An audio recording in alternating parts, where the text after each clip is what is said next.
This channel does not promote any violent, harmful, or illegal activities. All content provided by this channel is meant for an educational purpose only. মধ্যশিক্ষা পর্ষদের আবেদনের সাড়া supreme কোর্টের।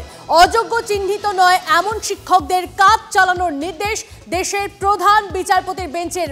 গুরুত্বপূর্ণ খবর এই মুহূর্তের, মধ্যশিক্ষা পর্ষদের আবেদনে সাড়া সুপ্রিম কোর্টের। অযোগ্য চিহ্নিত নয় এমন শিক্ষকদের কাজ চালানোর নির্দেশ দেশের প্রধান বিচারপতির বেঞ্চের। প্রধান বিচারপতি বেঞ্চ জানিয়েছে যে শুধুমাত্র শিক্ষকরা অর্থাৎ নবম দশম এবং একাদশ দ্বাদশের এখনও পর্যন্ত যারা চিহ্নিত হয়নি টেন্টেড হিসাবে সেই সমস্ত শিক্ষকরা যেতে পারবেন, কিন্তু এসএসসিকে দিয়ে আন্ডারটেকিং করিয়েছেন যে তারা 31 মের মধ্যে অ্যাডভার্টাইজমেন্ট দেবেন এবং 31 ডিসেম্বরের মধ্যে এই পুরো প্রসেসটি অর্থাৎ নিয়োগ প্রক্রিয়া ফ্রেশ সিলেকশন সেটা কমপ্লিট করে ফেলবেন। ফলে এই আন্ডারটেকিংয়ের উপর ভিত্তি করে শুধুমাত্র যারা এখনও পর্যন্ত চিহ্নিত হয়নি সেই অচিহ্নিত শিক্ষকদের এখনও পর্যন্ত শুধুমাত্র এই সেশনটা তারা কন্টিনিউ করতে পারবে। সংখ্যাটা কি 19,000 সামথিং? সেটা তারা যারা এখনও পর্যন্ত ওই লিস্ট দেয়নি, আমি সেটা চেয়েছি, দেখা যাক সেই লিস্ট দেখ। এই নিয়ে কথা বলবো আমাদের প্রতিনিধিরা আমাদের সঙ্গে রয়েছেন গ্রাউন্ড জিরো থেকে। আমাদের সঙ্গে রয়েছেন সোমা, আমাদের সঙ্গে রয়েছেন সুমন, আমাদের সঙ্গে রয়েছেন তারা। তাদের একে একে তাদের সঙ্গে কথা বলবো। শুরুতে একবার সোমার সঙ্গে কথা বলি, কারণ সোমা রয়েছেন তাদের সঙ্গে যারা চাকরি হারিয়েছেন এবং তাদেরকে নিয়ে যে নির্দেশ এই মুহূর্তে দেওয়া হয়েছে সুপ্রিম কোর্টের তরফে, তারপর তাদের কি প্রতিক্রিয়া সেটা জানাটা দরকার। সোমা। হ্যাঁ, দেখো আমার সাথে রয়েছেন এখানে অশিক্ষক কর্মী যারা তারা রয়েছেন। আপনার পরিচয়টা একটু দিন। আপনি? আমার নাম হরি বিশ্বাস, গ্রুপ ডি পিয়ন, রানীটি হাই স্কুলে চাকরি করি। আজকে সুপ্রিম কোর্ট যে নির্দেশ দিয়েছে তার পরিপ্রেক্ষিতে কি বলবেন? এটা আমরা মেনে নিতে পারছি না যে আমি একজন যোগ্য নন টিচিং, সেখানে দাঁড়িয়ে আমার নামে কোনো দুর্নীতি নেই, আমার ওএমআর সিট আছে, সমস্ত কিছু আছে আমার কাছে।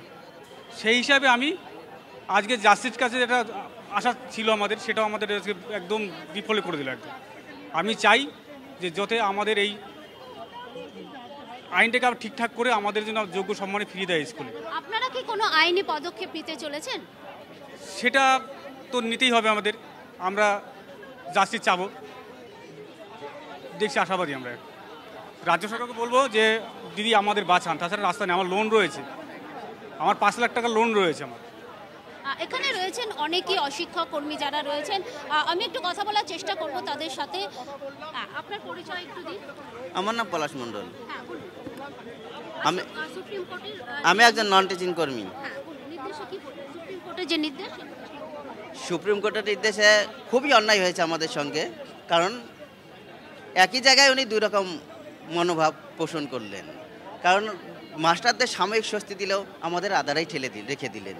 কারণ আমরা যোগ্য, আমাদের নামে কোনো অ্যালিগেশন নেই, তাহলে আমাদের কেন উনি আমাদের এক জায়গায় উনি দুই রকম মনোভাব কিংবা দুই রকম বিচার করলেন? ওর 14 এবং 16 নম্বর ধারা উনিই উল্লেখ করেছেন সমান অধিকার হয়নি, তাই বঞ্চিত সবাই তালিকাটাই বাদ গেছে। তাহলে আমাদের ক্ষেত্রেও তো তাই হলো, আমাদের 14 এবং 16 নম্বর ধারা উনি মানলেন কোথায় বিচারপতি? তা আমাদের তো সমান অধিকার দিলেন না, আমাদের অন্ধকারেই রেখে দিলেন। আমাদের দাবি যোগ্য যারা আছে আমরা আমাদের যোগ্য সম্মান দিয়ে স্কুলে পাঠাতে হবে। আপনারা কি কোনো আইনি পদক্ষেপ? হ্যাঁ, অবশ্যই আমরা আইনি পদক্ষেপ নেব। আমরা আবার রিভিউ পিটিশনে যাব, আমাদের যত অশিক্ষক কর্মী আছে তাদের সঙ্গে যোগাযোগ করে আমরা আবার রিভিউ। বোঝা যাচ্ছে সোমা, অর্থাৎ যারা শিক্ষাকর্মীরা রয়েছেন তারা বলছেন তারা হয়তো এবার আইনি পদক্ষেপ নেবেন। অবশ্যই তাদের কথা আমরা শুনতে থাকবো, দফায় দফায় শোনাতে থাকবো দর্শকদের। তুমি আমাদের সঙ্গে থাকো। আমাদের অপর প্রতিনিধি সুমন আমাদের সঙ্গে রয়েছে, সুমনের সঙ্গে আবার কথা বলি। সুমনের থেকে আমি একটু বিজ্ঞপ্তি যেটা দেওয়া হয়েছে সুপ্রিম কোর্টের তরফ থেকে যেটা জানানো হয়েছে সেইটা একটু সিম্পলিফাইড ভাবে একটু জানার চেষ্টা করবো। সুমন। দেখো, নতুন করে পরীক্ষা প্রত্যেককে দিতে হবে। আপাতত কেস যে জায়গায় দাঁড়িয়ে রয়েছে মামলাটা, সেখানে নতুন করে পরীক্ষা প্রত্যেককে দিতে হবে। 31 মের মধ্যে তার বিজ্ঞপ্তি দেওয়া হবে, 31 ডিসেম্বরের মধ্যে সেই পরীক্ষা কমপ্লিট হবে এবং যারা যোগ্য বলে নিজেদেরকে পুনঃবিবেচনায় পাশ করাতে পারবেন তারা 1 জানুয়ারি 2026 থেকে স্কুলে যেতে পারবেন, বাকিরা পারবেন না। ইন দ্য মিন টাইম এই যে আগামী 9 মাস, এই আগামী 9 মাস শুধুমাত্র শিক্ষক শিক্ষিকারা যারা অযোগ্য বলে চিহ্নিত, অর্থাৎ যাদের বিরুদ্ধে এখনও পর্যন্ত কোনো দুর্নীতির অভিযোগ আসেনি, তারাই শুধুমাত্র স্কুলে যেতে পারবেন। কিন্তু পরীক্ষাটা কতজনের মধ্যে হবে সেই বিষয়ে রুল ফ্রেম করতে এসএসসিকে নির্দেশ দেওয়া হয়েছে সুপ্রিম কোর্টের তরফে। তবে এসএসসি লিগাল ক্ল্যারিফিকেশন চাইতে সুপ্রিম কোর্টে আবারও যাবে।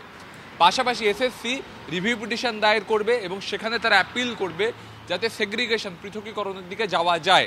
তবে আজকে সুপ্রিম কোর্টের যে নির্দেশ, সেই নির্দেশ অনুযায়ী 31শে মে অর্থাৎ 1 মাসের মধ্যে নতুন নিয়োগ বিজ্ঞপ্তি বেরোবে।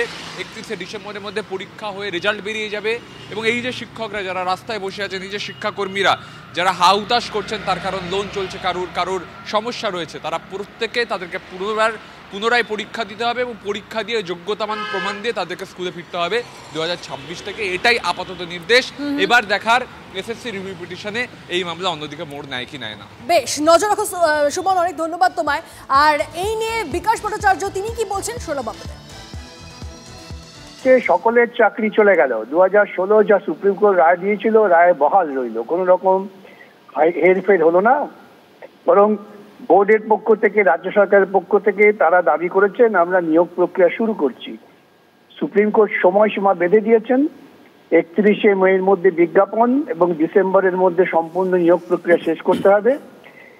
এইটুকু সময় 31শে মে থেকে বা ডিসেম্বর পর্যন্ত যাদের রাজ্য সরকার বলছেন এরা যোগ্য, মানে এরা টাকা পয়সা খায়নি, কাউকে টাকা দেয়নি, সেই লিস্ট বার করে তারাই একমাত্র স্কুলে যেতে পারবেন। এবং রাজ্য সরকার প্রকৃতপক্ষে হ্যান্ডস ডাউন মেনে নিলেন যে সবার চাকরি চলে যাচ্ছে, কাউকেই আর রাখা যাবে না নতুন নিয়োগ প্রক্রিয়া ছাড়া। কংগ্রেস নেতা অধীর চৌধুরী কি বলছেন এই নিয়ে শোনাবো আপনাদের। বিচার ব্যবস্থার পূর্ণ আস্থা আছে, যদি পারে তারাই পারবে। পশ্চিমবঙ্গের তৃণমূলের নেতারা তো বিচারপতিদের এর মধ্যেই চাকরি খাওয়ার জন্য অভিযুক্ত করেই দিয়েছিল। যাই হোক, এখন কি বলবে জানি না, কিন্তু অন্তত শুরু তো হয়েছে, সপ্তাহ তো হয়নি। একটু শুরু হলে আশা করতে পারে মানুষ হয়তো সুড়ঙ্গের শেষে আলো দেখা যাবে, টানেলের শেষে আলো দেখা যেতে পারে। মধ্যশিক্ষা পর্ষদের আবেদনে সারা সুপ্রিম কোর্টের অযোগ্য চিহ্নিত নয় এমন শিক্ষকদের কাজ চালানোর নির্দেশ দেশের প্রধান বিচারপতির বেঞ্চের। 31শে ডিসেম্বর পর্যন্ত কাজ চালিয়ে যাবেন যোগ্য শিক্ষকরা। 31শে মের মধ্যে নতুন বিজ্ঞপ্তি প্রকাশ করার জন্য বলা হয়েছে, এমনটাই জানতে পারা যাচ্ছে। আর এই রিভিউ পিটিশন নিয়ে TV9 বাংলায় এসে কি জানিয়েছিলেন শিক্ষামন্ত্রী ব্রাত্য বসু, শুনে নিন। রিভিউ পিটিশন যদি আদালত অ্যালাউ না করে তাহলে এদের চাকরি ফিরে পাওয়ার কোনো রাস্তা নেই। কোনো রাস্তাই নেই। এটা তো প্রথমে বুঝে নিতে হবে যে রিভিউ পিটিশন করছি মানে একটি নির্দিষ্ট মহামান্য সুপ্রিম কোর্টের রায়ের ভিত্তিতে তার কাছেই আমরা রিভিউ পিটিশন করছি, যে আপনি আপনার যাদের এই পুরো প্যানেল বাতিল হলো তাদের একটা বড় যোগ্য অংশের জন্য যদি আপনি অনুগ্রহ করে আপনি আপনার রায় পুনর্বিবেচনা করেন, তো চাকরি যদি চলে যায়, সেটাও যদি খারিজ হয়, তখন আর জানি না কি রাস্তা আছে। আপনারা শোনালাম ঠিক কি জানিয়েছিলেন ব্রাত্য বসু।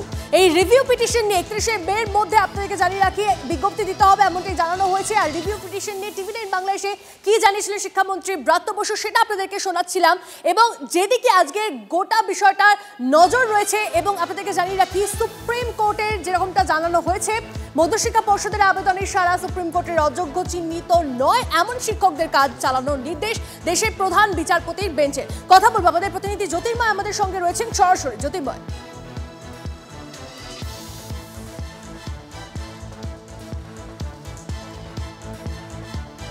কথা বলবো, আমাদের প্রতিনিধি জ্যোতির্ময় আমাদের সঙ্গে রয়েছেন। 31শে ডিসেম্বর পর্যন্ত কাজ চালিয়ে যাবেন যোগ্য শিক্ষকরা। 31শে মের মধ্যে নতুন নিয়োগের বিজ্ঞপ্তি জারি করতে হবে। 31শে ডিসেম্বরের মধ্যে নিয়োগ প্রক্রিয়া শেষ করার নির্দেশ সুপ্রিম কোর্টের। আর পড়ুয়াদের কথা ভেবে এই সিদ্ধান্ত জানালেন প্রধান বিচারপতি। আরো একবার জানিয়ে রাখি আপনাদের, মধ্যশিক্ষা পর্ষদের আবেদনে সারা সুপ্রিম কোর্টের এই মুহূর্তে বড় খবর, অযোগ্য চিহ্নিত নয় এমন শিক্ষকদের কাজ চালানোর নির্দেশ দেশের প্রধান বিচারপতির বেঞ্চের।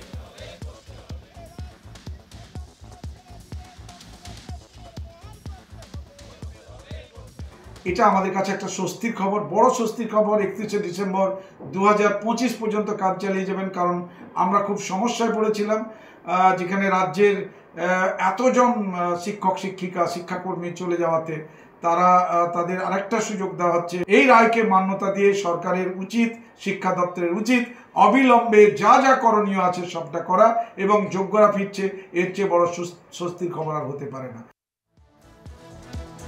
জ্যোতির্ময় আমাদের প্রতিনিধি আমাদের সঙ্গে রয়েছেন, জ্যোতির্ময়ের সঙ্গে কথা বলবো। জ্যোতির্ময়, পড়ুয়াদের কথা ভেবে যে সিদ্ধান্ত নেওয়া হয়েছে সুপ্রিম কোর্টের তরফ থেকে, সেটা তোমার থেকে একটু ডিটেলসে জানাবো। এবার পাশাপাশি তোমার থেকে জানতে চাইবো যে যারা শিক্ষাকর্মী নন তাদের জন্য এটা অ্যাপ্লিকেবল নয় কেন, তারাও প্রশ্ন তুলছে। দেখো, রাজ্য সরকার বা এক্ষেত্রে মধ্যশিক্ষা পর্ষদের তরফ থেকে আবেদন ছিল যে যদি রাজ্যে প্রায় 26,000-এর কাছাকাছি শিক্ষক বা অশিক্ষক কর্মচারী তারা যদি রাতারাতি তাদের কাজ বন্ধ করে দেন, তাদের কাজ বন্ধ করে দেওয়া হয়, তাহলে রাজ্যে শিক্ষা পরিকাঠামো সম্পূর্ণভাবে ভেঙে পড়বে। তার কারণ রাজ্যের শিক্ষা ব্যবস্থায় এমনিতেই এই মুহূর্তে প্রয়োজনীয় যে পরিমাণ শিক্ষক বা অশিক্ষক কর্মচারী দরকার তা এই মুহূর্তে নেই। সেই আবেদনের প্রেক্ষিতে আজকে প্রথমেই শুনানি পর্বে কপিল সিব্বল রাজ্য সরকারের তরফ থেকে বা রাজ্য সরকারের যারা অন্য আইনজীবী ছিলেন তারা জানান যে মে মাসের মধ্যে তারা নিয়োগের এই প্রক্রিয়া শুরু করবেন। প্রথম বিজ্ঞাপন দিতে হবে, রুল ফ্রেম করতে হবে এবং তার পরবর্তী ক্ষেত্রে পরীক্ষা নিতে হবে। এবং ঠিক তখনই প্রধান বিচারপতি তিনি স্পষ্টভাবে জানিয়ে দেন যে 31শে মের মধ্যে অ্যাডভার্টাইজমেন্ট দিয়ে, বিজ্ঞাপন দিয়ে নোটিফিকেশন ইস্যু করে দিতে হবে, অর্থাৎ কবে পরীক্ষা। 31শে ডিসেম্বরের মধ্যে স্পষ্টভাবে এই পুরো প্রক্রিয়াটি অর্থাৎ নতুন প্যানেলের নিয়োগের প্রক্রিয়া শেষ করতে হবে এবং 31শে মে এবং 31শে ডিসেম্বর হলফনামা জমা দিতে হবে সুপ্রিম কোর্টে। রাজ্য সরকারকে জানাতে হবে যে তারা এই নির্দেশ ঠিক সঠিক সময় পালন করেছেন কিনা। যদি তারা সঠিক সময় পদক্ষেপ না করেন তাহলে তাদের বিরুদ্ধে শাস্তিমূলক ব্যবস্থা নেওয়া হবে বলে আজকে প্রধান বিচারপতি স্পষ্টভাবে জানিয়ে দিয়েছেন।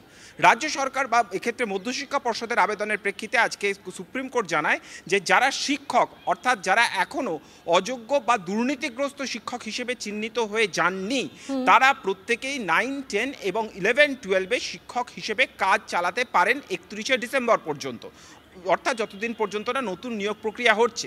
আর গ্রুপ সি আর গ্রুপ ডি এর ক্ষেত্রে এই নির্দেশ কার্যকর হবে না, তারা স্কুলে ফিরতে পারবেন না। তার কারণ এই যে শিক্ষাকর্মীরা রয়েছেন তাদের মধ্যে এই দুর্নীতির সংখ্যাটা ব্যাপক, অনেক প্রচুর, ফলত সেখানে কোনোভাবেই পৃথকীকরণ বা বাছাই করা সম্ভব নয়। সেই কারণের জন্য গ্রুপ সি বা গ্রুপ ডি যেহেতু তাদের এই ক্লাস নেওয়ার ক্ষেত্রে তাদের কোনো ভূমিকা নেই, সেই কারণের জন্য তাদের এই নির্দেশের মধ্যে রাখা হচ্ছে না। বোঝা যাচ্ছে জ্যোতির্ময়, অনেক ধন্যবাদ তোমায়। আমরা এই মুহূর্তে যোগাযোগ করে নিয়েছি তৃণমূল নেতা তন্ময় ঘোষ আমাদের সঙ্গে রয়েছেন। তন্ময় বাবু, মধ্যশিক্ষা পর্ষদের আবেদনে সারা সুপ্রিম কোর্টের অযোগ্য চিহ্নিত নয় এমন শিক্ষকদের কাজ চালানোর নির্দেশ দেশের প্রধান বিচারপতির বেঞ্চের, কিভাবে দেখছেন? দেখুন, আমাদের মাননীয় মুখ্যমন্ত্রী মমতা বন্দ্যোপাধ্যায় প্রথম থেকেই এই কথাটাই বলে আসছেন। এই বিষয়টা, এই রায়টাকে নিয়ে যেভাবে সিপিআইএম এবং বিজেপি রাজনীতি করার চেষ্টা করছিল, আসলে একটা যোগ্য প্রার্থীরও যদি চাকরি যায় সেটা তো দুঃখজনক, কারণ কেউ অযোগ্য হতেই পারে, তাদের শাস্তি হবে বিচার ব্যবস্থায়। কিন্তু ভারতীয় বিচার ব্যবস্থায় এইটুকু বলা আছে যে 10 জন দোষী যদি ছাড়া পেয়ে যায় তাতেও ঠিক আছে, যাতে তার জন্য একজন নিরপরাধ মানুষ যাতে শাস্তি না পায়। সেইটা আজকে আবার প্রমাণ হলো। বিচার ব্যবস্থার প্রতি আমাদের পূর্ণ আস্থা আছে এবং এরপরে রাজ্য সরকার নিশ্চিতভাবে রাজ্য সরকার এবং এসএসসি রিভিউ পিটিশনে যাচ্ছে। আমাদের আশা যে যারা যোগ্য তাদের চাকরি পুনর্বহাল থাকবে এবং কোনোভাবেই তাদের চাকরি যাবে না। এই রায়কে আমরা স্বাগত জানাচ্ছি এবং এই রায়ের মাধ্যমে বিজেপি এবং সিপিআইএম এর যে যৌথ চক্রান্ত, মানুষকে খেপিয়ে তোলা চক্রান্ত, সেটা আরেকবার ভুল প্রমাণিত হলো এবং বাংলার মানুষের কাছে প্রমাণিত হলো মাননীয় মুখ্যমন্ত্রী মমতা বন্দ্যোপাধ্যায় মানুষের সঙ্গে থাকেন এবং তিনিই মানুষদের সঙ্গে শেষ অবধি থাকবেন। বেশ অনেক ধন্যবাদ আপনার প্রতিক্রিয়ার জন্য। কথা বলছিলাম তন্ময় ঘোষ, তার সঙ্গে কথা বলছিলাম এবং এই মুহূর্তে আপনাদেরকে শোনাবো যারা চাকরিহারা শিক্ষকরা রয়েছে তারা কি বলছেন, তাদের বক্তব্য আমাদের কাছে এসেছে, শুনুন। আমি যখন কলেজ লাইফে ছিলাম, আমি যখন অনেক টিউশন পড়াতাম, তখন আমি একটা কম্পিটিটিভ এক্সামের জন্য পড়াশোনা করছিলাম। আমার পুরো মাথাটাই সেরকমভাবে প্রিপেয়ার ছিল। আজকে কিন্তু আমার বাড়িতে 3 বছরের বাচ্চা আছে, আমাকে তাকে মানুষ করতে হবে, আমাকে আমার সংসারটা চালাতে হবে। তাহলে এই সমস্ত মাথায় এইরকম প্রেশার নিয়ে আমি এখন নতুনভাবে বই খুলে পড়তে বসবো? এটা কখনোই, এই রায়টা কখনোই শান্তিদায়ক নয়। হ্যাঁ, সাময়িক শান্তিদায়ক যে হ্যাঁ আমার এই মাসটা হয়তো আমি স্যালারিটা পাবো, কিন্তু কখনোই এটা আমি চাই আপ টু রিটায়ারমেন্ট পর্যন্ত আমি সসম্মানে আমার পদে আমি যেখানে আছি সেই জায়গায় থেকে আমি আমার চাকরিটা চালিয়ে যেতে চাই। সেই সসম্মানে চাকরিটা আমরা যাতে সারা জীবন করতে পারি, সারা জীবন সেই সম্মান নিয়ে মাথা উঁচু করে আমাদের কর্মক্ষেত্রে যেতে পারি, সেই ব্যবস্থাটা দেশে করতে হবে, তাই না? এটা না করা অবধি কিন্তু এই স্বস্তিটা সাময়িক, আমাদের কিন্তু প্রত্যেকটা রাত কিন্তু এইভাবেই দুশ্চিন্তার মধ্যেই কাটবে। সম্মানহানি হয়েছে অনেকটাই। এরকম অস্থায়ী পদের জন্য কেন যাব, কিভাবে কেন যেতে চাইবো? এটাই আমাদের কাছে কখনোই কোনো স্বস্তির সুরাহা বার্তা আনতে পারে না। আমরা সাময়িক, খুবই সাময়িক স্বস্তি, একটা ডুবন্ত একজন হয়তো সাঁতারু, সে একটু কিছুক্ষণের জন্য উঠে দাঁড়াতে পারলো, তার বেশি নয়। পার্থ চট্টোপাধ্যায়ের জামিনের আবেদন ফের খারিজ। প্রাথমিক দুর্নীতি মামলায় পার্থর জামিনের আবেদন খারিজ করল বিশেষ সিবিআই আদালত। তথ্য প্রমাণ অনুযায়ী দুর্নীতিতে সরাসরি যুক্ত পার্থ চট্টোপাধ্যায়। পার্থ জামিন পেলে তদন্তে প্রভাব খাটাবে। সিবিআই এর সওয়ালে মান্যতা দিয়ে পার্থ চট্টোপাধ্যায়ের জামিনের আবেদন খারিজ বিচারকের। সুজয় আমাদের প্রতিনিধি আমাদের সঙ্গে রয়েছেন, আরো ডিটেইলসে জানবো এই বিষয়ে। সুজয়, দেখো, পার্থ চট্টোপাধ্যায়ের এই প্রাথমিক নিয়োগ দুর্নীতি মামলায় অন্য অভিযুক্তরা জামিন পাওয়ার পর তিনি জামিনের আবেদন করেছিলেন বিশেষ সিবিআই আদালতের বিচারক শুভেন্দু সাহার এজলাসে, এবং সেইখানে শুভেন্দু সাহা সেই কিছু সময় আগে পার্থ চট্টোপাধ্যায় জামিনের আবেদন খারিজ করেছিল, এবং সেই খারিজ করতে গিয়ে তার যুক্তি যে অন্য অভিযুক্ত জামিন পেলে তার সঙ্গে সমতা রেখে এক্ষেত্রে পার্থ চট্টোপাধ্যায়কেও জামিন দিতে হবে এমন কোনো কথা নেই। তার কারণ তদন্তকারী সংস্থা সিবিআই পার্থ চট্টোপাধ্যায়ের বিরুদ্ধে যে তথ্য প্রমাণ বিচারকের সামনে রেখেছে বা আদালতের সামনে রেখেছে তার প্রাইমা ফেসি অর্থাৎ প্রাথমিক সূত্র অনুযায়ী সেখানে যথেষ্ট তথ্য প্রমাণ রয়েছে, এবং সেখান থেকে স্পষ্ট, বিচারক বলছেন যে সেখান থেকে স্পষ্ট যে পার্থ চট্টোপাধ্যায় এই দুর্নীতিতে যুক্ত। এই দুর্নীতিটা তিনি তার আমলেই তৈরি হয়েছে, এবং এই দুর্নীতির সঙ্গে যে মানিক ভট্টাচার্যেরও যোগ ছিল সেটাও সিবিআই আগে জানিয়েছিল।